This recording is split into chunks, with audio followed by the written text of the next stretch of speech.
আমি তোমাদেরকে আজকে এমন এক গল্প শোনাচ্ছি গতকালের, যেটা তোমার সারা জীবনের শিক্ষণীয় হতে পারে। আর আজকের দিনে আমি বিলিভ করি, যদি আমি এরপর আর একটা বক্তব্য না দিই, একটা হাদিস, একটা আয়াত না বলে যদি ওয়া আখিরু দাওয়ানা আলহামদুলিল্লাহি রাব্বিল আলামিন বলে চলে যাই, আমার এখানে আসা সার্থক। যদি তোমরা বুঝতে পারো আমার কথা, তোমরা মনোযোগ দিয়ে শোনো। তো বললো যে আমি বেশ কিছু হুজুরের কাছে যতটুকু আমাকে বলেছে যে আমি আহমদুল্লাহ হুজুরকে মেসেজ করেছি, উনি রিপ্লাই করেনি। আমি আজহারি হুজুরকে মেসেজ করেছি, রিপ্লাই করেনি।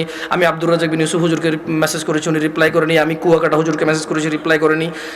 আপনি জামশেদ মজুমদারের ফেসবুকে মেসেজ করেছি, রিপ্লাই করেননি। এর মধ্যে কেউ রিপ্লাই দেয়নি। আপনি আমাকে ওয়ালাইকুম আসসালাম রিপ্লাই দিয়েছেন হোয়াটসঅ্যাপে মেসেজ দেওয়াতে। আমাকে একজন হুজুর বলল আমি আমার স্বামীর সাথে থাকতে পারবো একটা হারাম কাজের মাধ্যমে। কি কাজের মাধ্যমে? হারাম কাজের মাধ্যমে। আমি চিন্তা করলাম, হুজুর যদি বলে হারাম কাজের মাধ্যমে থাকতে পারে, তাহলে হুজুর নিজে তো এটাকে হারাম বলছে, জিনিসটা কি? তখন আমি বোনকে আর সাহস করে কিছু না বলে আমি শেখ মুস্তাফিজুর রহমান বিন আব্দুল আজিজ আল মাদানী হাফিজাহুল্লাহ, উনি সৌদি আরবে হাফারুল বাতান ইসলামিক সেন্টারে ছিল, খুব আদর করে আমাকে। আমি বললাম যে আমি একজন বড় আলেমের নাম্বার দিচ্ছি, আপনি ওনাকে কল দিয়ে আপনার মাসালাটা জেনে নেন। আমাকে আপনার পুরো কথা খুলে বলার দরকার নাই, আপনি ওনার সাথে ডিসকাস করেন। ঠিক 2 ঘন্টা বা 3 ঘন্টা পর উনি আমাকে মেসেজ দিল যে হুজুর আমি একটু আপনার সাথে কথা বলতে চাই। আমি বললাম যে আমি আপনার সাথে কথা বলবো না, আমি আপনাকে যার নাম্বার দিয়েছি, যদি ওনার কথায় আপনার কিছু বুঝে না আসে তাহলে আমার কথা আপনার বুঝে আসবে না। বলে যে না হুজুর, ওনার সাথে আমার স্বামী কথা বলেছে, তবে আমার স্বামী একটা বিষয় গোপন করে কথা বলেছে। গোপন করে কথা বলার পরেও হুজুর বলেছে যে তালাক হয়ে গেছে, কিন্তু এখন আমার স্বামী হাফেজে কোরআন, আলেম পাস, আমার স্বামী বলছে তালাক হয় নাই। আমি বললাম যে ওকে, আপনি শেখকে কল করে বলেন যে আপনার স্বামীটা গোপন করেছে। বলে যে আমি ভয় পাচ্ছি ওনাকে কল দিতে, কারণ আমার স্বামী কথা বলেছে, উনি আবার কি মনে করে। আমি বলছি উনি কিচ্ছু মনে করবে না, আমি ওনাকে ফোন দিচ্ছি, আপনি কথা বলেন।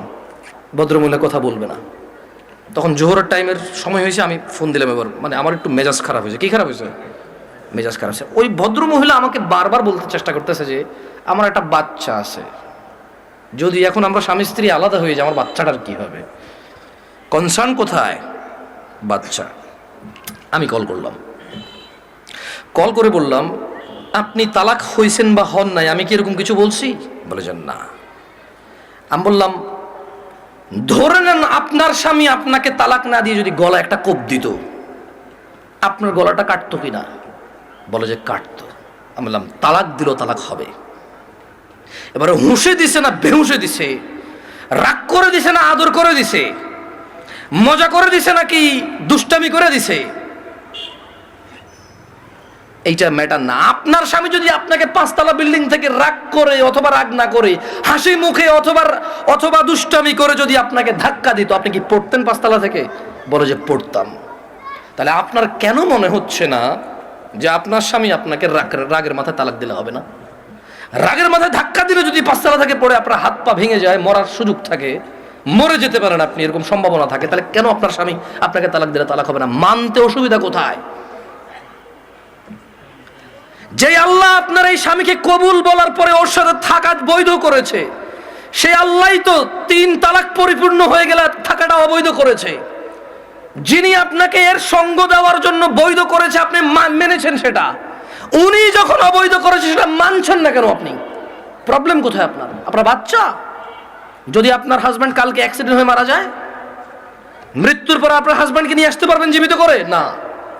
যদি আপনি মারা যান কালকে, আপনার এই বাচ্চা কি মাহারা হবে না? হবে। ওকে, আপনার দুইজনই উভয় মারা গেলেন, কোনো অ্যাক্সিডেন্টে বাচ্চাকে রেখে গেলেন, বউ জামাই গেলেন কোথাও ঘুরতে বা ডাক্তার দেখাইতে, অ্যাক্সিডেন্টে 2 জন মারা গেলেন, আপনার এই বাচ্চা থাকবে কি না? বলে থাকবে। তো তখন আপনাকে কি ফিরাইতে পারবে কেউ মৃত্যু থেকে? না। তা আপনি কেন আল্লাহর বিধান মানতে এত অসুবিধা হচ্ছে যদি পরিপূর্ণ তালাক হয় আপনার? আমি বললাম শেখকে কি প্রশ্ন করেছে? বলে যে ও আমাকে বিয়ের পরে, মেয়ের বয়স মাত্র 18 বছর, ওয়াল্লাহ ভাই আমি কথা বলতাম না, আমাকে ভয়েসে বলেছে যে ভাই আমার বয়স মাত্র 18, আমার একটা বাচ্চা আছে, আমার স্বামী খুব বদমেজাজি, আমাকে তালাক দিয়েছে, এখন ও অনুতপ্ত থাকতে চাই। কত বছর বয়স মেয়ের? শুধু 18, একটা বাচ্চার মা। যে বাচ্চা, ওই বাচ্চার বয়স আমাকে বলেছে যে 3 মাস বা 3 বছর আমার সঠিক মনে নাই, এরকম কিছু বলেছে। আমি বললাম আপনি কি মানে নিজে নিজে পছন্দ করে বিয়ে করেছেন নাকি বাবা মা পছন্দ করে বিয়ে দিয়েছে? বললো যে বাবা মা পছন্দ করে বিয়ে দিয়েছে। আমি বললাম বিয়ের আগে স্বামীকে চিনতেন না? বলে যে না। আমি বললাম আপনার স্বামী নামাজ পড়ে না, ঠিক না? বলে যে হ্যাঁ। আমি বললাম আপনার স্বামী তো নামাজ পড়ে না, ঠিক না? হ্যাঁ। আমি বললাম আপনার স্বামী হুজুর আলেম এগুলো বলে লাভ কি, হাফেজ বলে লাভ কি? ও তো নামাজই পড়ে না, ও তো ধর্মর কোনো মূল্যায়নই করে না। ও আপনাকে তালাক দেয় আবার রাখে, আবার তালাক দেয় আবার রাখে, আবার তালাক দেয় আবার রাখে, এখনো আপনাকে রাখতে রাজি আর আপনি ওর কাছে থাকতে রাজি। তো বললো যে প্রথমে একদিন তালাক দিল, তালাক দেওয়ার পর ওনার স্বামী বিলিভ করে একসাথে 3 তালাক দিলে তালাক হয়ে যায়। ওনার স্বামীর এটা দেখেন, আমি আবার বলি, এটা আমি বলছি না, উনি বলছে যে ওনার স্বামী হাফেজ এবং আলেম পাশ মেবি, বা হাফেজ এটা কনফার্ম আমি।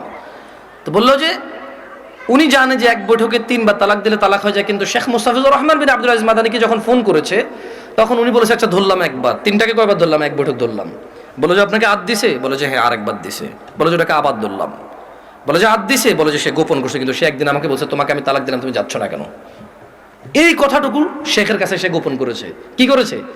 শেখ নাকি তখন প্রশ্ন করেছে আপনি যদি হানাফি মাসলাকের হন, জীবন যদি হানাফি বিধান অনুযায়ী চলেন, আর আপনার স্বামী নিজে যেহেতু হাফেজ বা আলেম, ও তো এটা জানে যে এক বৈঠকে 3 বার দিলে হয়ে যাচ্ছে। আর কোরআন সুন্নাহ অনুযায়ী যদি আপনি শাফি মালিকের দিকে আসেন, সেই ক্ষেত্রে ওনারা এক বৈঠকে যতবারই দেয় কয়বার ধরে? একবার। তো বলো যে অনেক সময় আমরা ফতোয়া দেই যে ঠিক আছে, মানে আপনি হানাফি কোনো বড় বিজ্ঞ আলেম থেকে মাদ্রাসা থেকে ফতোয়া নিয়ে ওনারা লিখিত ফতোয়া দেয় কি সেটা আপনি জেনে নেন। মানে তালাক নিয়ে তেমন কেউ ভেজাল করতে চায় না, কারণ মারামারি কাটাকাটি হয়ে যাবে, বোঝেন নাই? মিছিল মিটিং হয়ে যাবে, এক গ্রুপ বলবে তালাক হয়ে গেছে, আরেক বলবো হয় নাই, বলবে যে জানা করতেছে ও হুজুরের কথায়। ভাই এটা বিশাল বড় একটা প্রবলেম, বুঝছেন না? বোঝেন নাই? সত্যি আমার পক্ষে সলভ করা সম্ভব না। তখন আমি ওই বোনকে বললাম যদি আপনার তালাক হয়ে যায় চলে যান,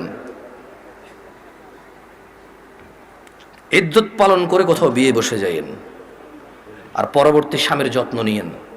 করে দিয়েছে। তো আমি মহিলাকে বললাম যে আপনার তালাক হয়েছে বা হয় নাই ফটো দেওয়ার আমার যোগ্যতা নাই, আপনি যদি মনে করেন আপনার স্বামী গোপন করেছে শেখের সাথে, তালাক একবার তালাক দিছে যেটা গোপন করেছে, আপনি ওনার সাথেই কথা বলেন। তো আমি আমার বোনদেরকে বলবো বোন, ও আচ্ছা, আমি ওই মেয়েটাকে এতটুকু বললাম যে যেই ছেলে আপনাকে 3 বার তালাক দিল, 3 বার, আপনার কাছে কেন মনে হয় ও 4র্থবার দিবে না? আবার আপনার কাছে কেন মনে হলো যে ও 4র্থবার দিবে না? আর এই তো আপনি এই স্বামী ছাড়া থাকতে পারবেন না, আপনার একটা বাচ্চা আছে, কেন আপনি স্বামীর সাথে এমন ব্যবহার করলেন যে ও তালাক পর্যন্ত গিয়ে পৌঁছালো? ওর উপায় কি? ওই বেচারার উপায় কি? ধরলামও খারাপ, ওর চেয়ে নিকৃষ্ট পুরুষ আর এই পৃথিবীতে আমি ধরে নিলাম। আপনি যদি ওর সাথে এমন ব্যবহার করেন যে ও তালাক দেওয়া ছাড়া রেখে উপায় নাই, একটা ঘরে আগুন লেগে গেছে, বের হবে না মানুষ বের হবে না? এই দরজা বন্ধ, সেই দরজা বন্ধ, সেই দরজা বন্ধ, জানালা দিয়ে হলো তো মানুষ বের হবে না? তা আপনি এমন এক সংসারের মধ্যে কেরেঙ্গাল লাগাই দিয়েছেন, কিচ্ছা কাহিনী লাগাই দিয়েছেন, এমন এক অশান্তি লাগাই দিয়েছেন, ও আর তালাক ছাড়া বেরোতে পারছে না এখান থেকে।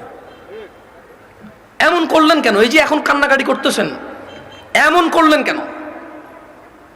এই যে বলতেছেন আমি এখন ধৈর্য ধরবো, আমি আর মুখে মুখে বলবো না, আমি আর ওর অপছন্দ হয় ওর বাবা মায়ের সাথে খোটাখুটি করলে এখন আর করবো না, আমি আগে কেন ভাবেন নাই?